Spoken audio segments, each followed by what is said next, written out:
Hello friends, welcome to digital Padhai. मैं सतीश कुमार आपके लिए लाया हूं भाई कॉम्पिटिटिव इंग्लिश का कंप्लीट सॉल्यूशन, जिसमें हम लोग एक एक वीडियो के माध्यम से सारी चीज़ों को क्लियर करते जा रहे हैं। भाई एक भी चीज़ ऐसी नहीं है जो छूट रही हो, एक भी पोर्शन ऐसा नहीं बच रहा है जो हम लोगों को दिक्कत पैदा करे, जो हम लोगों के लिए एक समस्या खड़ी कर दे। एक एक चीज़ को इतने शानदार तरीके से हम लोग पढ़ते हुए जा रहे हैं। मैं कहता हूँ भाई, अगर आप बिगिनर हैं ना इंग्लिश में, तो आपके लिए ये जो वीडियोस हैं वो बहुत ही शानदार होने वाली हैं। और अगर आपको हिंदी माध्यम से बेहतर समझ आता है तो भी ये वीडियोस आपके लिए बहुत अच्छी होने वाली हैं। आप चाहे एनडीए की तैयारी कर रहे हो, चाहे सीडीएस, एफकेट, बैंकिंग, चाहे एसएससी की आप लोग तैयारी कर रहे हो, सभी के लिए ये बहुत ज़्यादा यूज़फुल होने वाला है। अभी सभी के लिए बहुत ही ज़्यादा लाभदायक होने वाला है, इसलिए लगातार लगे रहिएगा हमारे साथ। पिछली वीडियोस में हमने 25 तक सारे के सारे क्वेश्चंस को एक एक करके देखा और शानदार तरीके से सभी का सलूशन भी देखा भी। चलिए दोस्तों, देखते हैं क्वेश्चन नंबर 26 को। 26th क्वेश्चन में है भाई, दे हैव डिपॉजिटेड। भाई वो तो डिपॉजिट कर चुके हैं, वो तो जमा कर चुके हैं। The proceed in the bank. भाई वो तो जमा कर चुके हैं, जो भी लाभ था, जो भी कमाई थी, वो सारी की सारी बैंक में जमा कर चुके हैं भाई। लेकिन आपको एक चीज़ समझनी पड़ेगी भाई, जो वर्ड है प्रोसीड, दिस इज एक्चुअली, ये जो वर्ड होता है ना, वो प्रोसीड नहीं होता भाई, वो प्रोसीड्स होता है। तभी इसका मतलब होता है लाभ, तभी इसका मतलब होता है कमाई। यानी कि प्रोसीड का जो मतलब होता है वो कमाई से या वो लाभ से संबंध नहीं रखता है। अगर हम लोग इसमें एस जोड़ देंगे तो ये वर्ड लाभ या कमाई का अर्थ निकाल करके हमको देगा। They have deposited the proceeds in the bank. अभी इसका अर्थ बनता है भाई, वे जमा कर चुके हैं लाभ को इन द बैंक, बैंक में जमा। ऑब्वियसली भाई लाभ हुआ है, किसी को फायदा हुआ है तो भैया बैंक में जमा करेगा। आते हैं भाई क्वेश्चन नंबर 27 पे। क्वेश्चन नंबर 27 कहता है, I can cut the paper. मैं तो पेपर को काट सकता हूं विद दिस सीजर्स। इस सीजर्स से मैं पेपर को काट सकता हूं भाई। That is sharp. I can cut the paper with this scissor that is sharp. भाई इसमें दो गलतियां हैं। एक तो सबसे पहली गलती तो है भाई, सीजर्स अगर है तो यहां दिस नहीं आ सकता। आप समझिएगा इस बात को, जो दिस है वो तो सिंगुलर को डिनोट करता है ना, वो प्लूरल को तो डिनोट नहीं करता, वो तो सिंगुलर को डिनोट करता है। देखिए, अगर ऐसा कोई भी क्वेश्चन आपके पास आता है जहां दो गलतियां हैं, एक, वैसे तो जनरली एग्जाम्स में ऐसा होता नहीं है कि वो आपको दो गलतियों वाले क्वेश्चन दे, लेकिन फिर भी अगर ऐसा होता है तो आप प्रेफर करेंगे जो मेन, जो मूल, जो उसका रूट, जो प्रॉब्लम होगी उसको आप लोगों को पकड़ना है। यहां तो मैं बेहतर रहेगा इस ऑब्लिक को उठा करके भाई अगर यहां रख दूं तो ज्यादा अच्छा रहेगा। फिर हम लोग एक ही पोर्शन में दोनों गलतियों को ले आएंगे। कैसे, देखिएगा। मैंने बताया आई कैन कट द पेपर, मैं पेपर काट सकता हूं विद दिस सीजर्स। भाई सीजर्स है तो दिस नहीं होना चाहिए, क्योंकि प्लूरल है तो दिस नहीं आएगा, क्योंकि दिस तो सिंगुलर को डिनोट करता है। आप लोगों को मैंने पहले ही बताया। दैट इज शार्प, तो भैया सीजर्स हैं तो भैया इज का क्या मतलब है, जब जो सब्जेक्ट है, जब जो नाउन है वो प्लूरल बना हुआ है, नॉट सब्जेक्ट। जब नाउन है वो प्लूरल बना हुआ है तो उसके साथ वर्ब भी तो प्लूरल ही होनी चाहिए। तो भैया सीजर्स के साथ में आर आना चाहिए, इज नहीं आना चाहिए। देखिए कैसे, I can cut the paper with this scissor नहीं आएगा, या तो विद सीजर्स लगाइएगा। I can cut the paper with scissors that is sharp.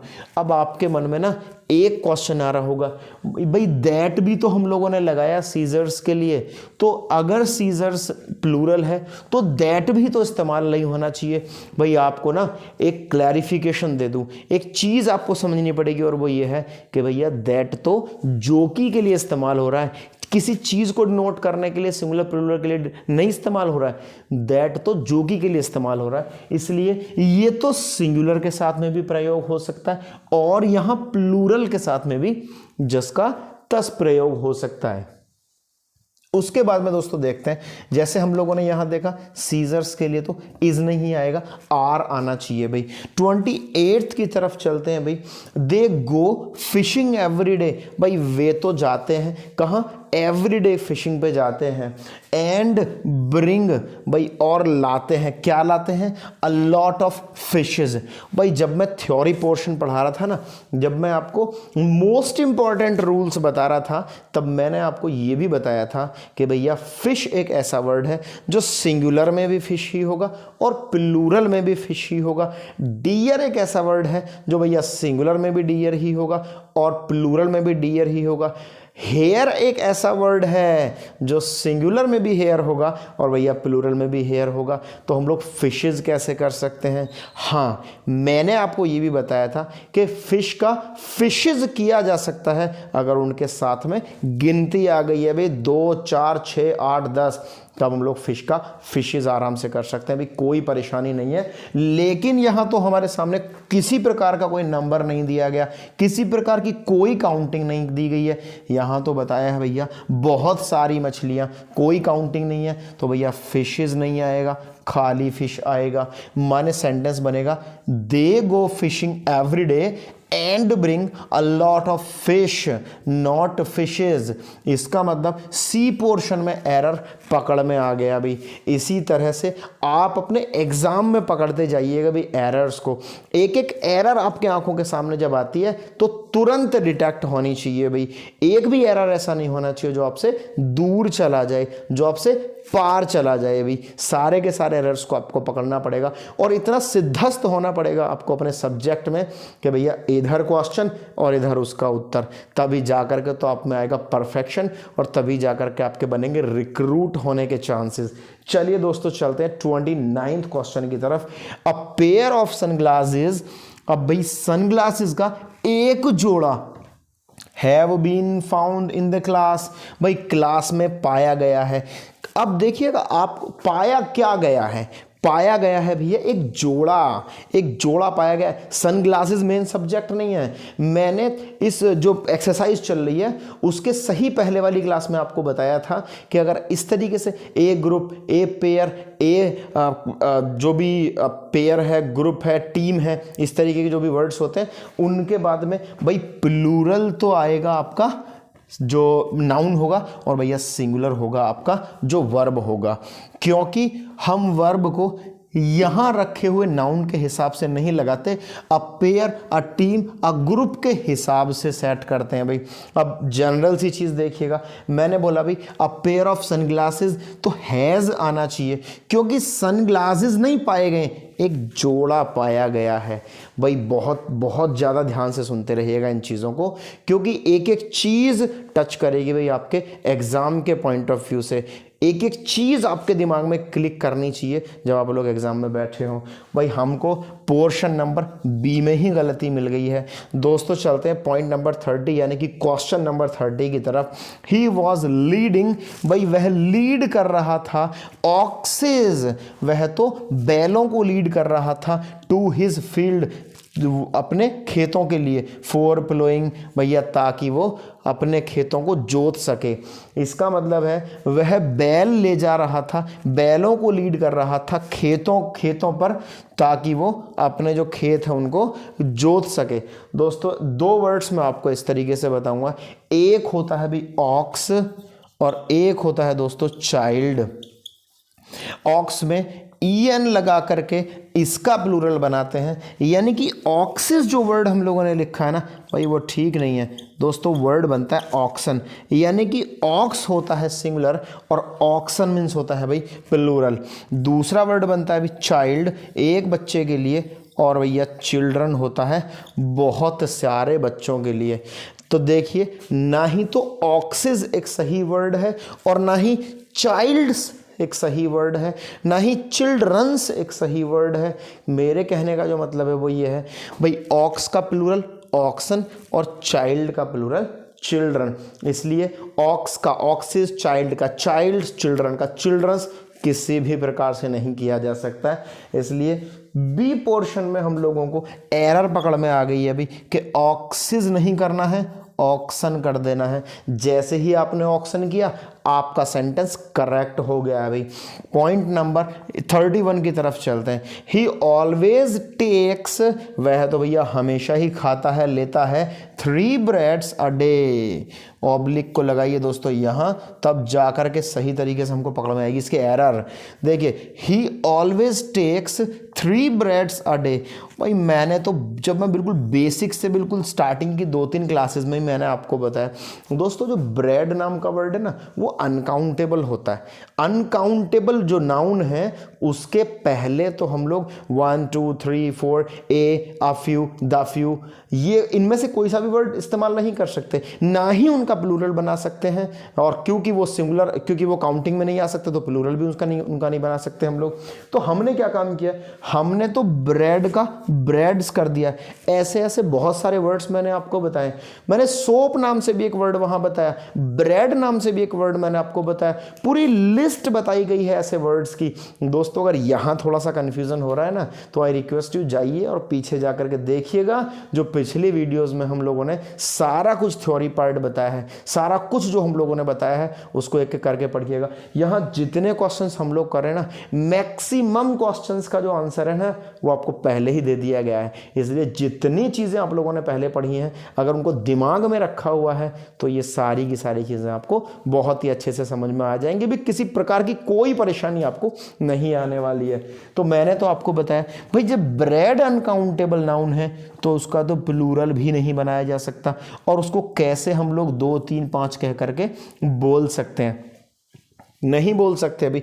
Uncountable noun को नहीं बोल सकते भाई। 2 दूध, 3 पानी, 4 चाय, 6 छाए, भाई किस तरीके से इस्तेमाल कर सकते हैं, कोई औचित्य ही नहीं बनता है भाई इस तरीके से तो इस्तेमाल करने का। चलिए दोस्तों आते हैं क्वेश्चन नंबर 32 की तरफ। क्वेश्चन नंबर 32 कहता है he studied pages after pages. भाई उसने तो पढ़े भाई, पन्नों के बाद पन्ने उसने पढ़ दिए। भाई बहुत ही ज़्यादा पढ़ाकू है, बहुत ही ज़्यादा पढ़ने वाला व्यक्ति है, बहुत ही ज़्यादा पढ़ने वाला इंसान है। आपके लिए भी मेरा सजेशन यही है भाई, जितना भी समय आपको मिलता है ना, जो आप लोग वेस्ट कर देते हैं ना भैया, उस समय का कीजिएगा सदुपयोग और आप अपनी लग जाइएगा पढ़ाई में अच्छे तरीके से। लेकिन और अगर आपको बता दूं, अगर आप सही तरीके से अपने पढ़ाई में लगे होंगे ना तो इस क्वेश्चन में एरर आपने खोज दिया होगा। जब मैंने सम इंपॉर्टेंट पॉइंट्स की सबसे पहली वीडियो आपको दी थी ना, उसी में बताया था भाई जब कोई 2 नाउन आसपास आए, सेम नाउन रिपीट हो और भाई बीच में कोई प्रीपोजिशन हो ना, तो दोनों ही जो नाउन है ना वो अपने सिंगुलर फॉर्म में रहेंगे भाई, कोई सा भी उनमें से प्लूरल फॉर्म में नहीं हो सकता। Pages after page no, page after pages no, pages after pages नहीं भाई, दोनों को सिंगुलर कर दीजिएगा तभी जा करके ये सेंटेंस ठीक होगा। यानी he studied page after page, ये जो सेंटेंस है वो एग्जैक्टली सही है भाई। नेक्स्ट आते हैं दोस्तों 32 पर। शी हैज़ नॉट सिक्योर्ड, भाई वह तो सिक्योर्ड नहीं कर चुकी है, सिक्योर्ड नहीं कर चुके हैं इवन पासिंग मार्क्स। भैया वह तो यहां तक कि उस पे तो पासिंग मार्क्स भी सिक्योर नहीं कर सकी वो तो। इसका मतलब क्या है भाई, आपको एक एक्सप्रेशन बता दूं, पासिंग मार्क्स जो है ना वो एक्चुअली में गलत एक्सप्रेशन है। पास मार्क्स होगा तो भैया ठीक होगा, पासिंग मार्क्स। अब आपके दिमाग में आएगा भाई जनरली हम लोग तो ऐसा बोलते हैं, भैया इसमें ना एक क्वेश्चन और आता है जिसको हम लोग जनरली बोलते हैं, उसके बारे में भी आपको मैं बताऊंगा। लेकिन यहाँ पहले बताता चलूँ, पासिंग मार्क्स गलत एक्सप्रेशन है भाई, पासिंग मार्क्स नहीं होता, असल में वो पास मार्क्स होता है। इसीलिए पासिंग मार्क्स जो आपने इस्तेमाल किया है उसी पोर्शन में एरर है, पास मार्क्स कर दीजिएगा, एरर फ्री हो जाएगा अभी सेंटेंस। 34 पे आते हैं भाई। शी हेट्स, वह नफरत करती है, हर कज़न ब्रदर, भाई वह तो अपने कज़न ब्रदर से नफरत करती है, भाई वह तो अपने कज़न ब्रदर से हेट करती है। अब भाई सीधी सी एक चीज़ है, अभी तो मैंने आपको एक चीज़ बताई थी भाई, ये गलत एक्सप्रेशन है। इसी प्रकार से कज़न के साथ में ब्रदर नहीं आता। दोस्तों 2 चीज़ें मैं आपको लिख रहा हूँ, बहुत ध्यान से देखिएगा। एक मैंने लिखा कज़न, कज़न के साथ में लगाया भाई ब्रदर, एक बार कज़िन के साथ में लगाया सिस्टर। दोस्तों दोनों ही एक्सप्रेशंस गलत हैं। कज़िन के साथ में यानी कि the word cousin never be followed by brother और सिस्टर।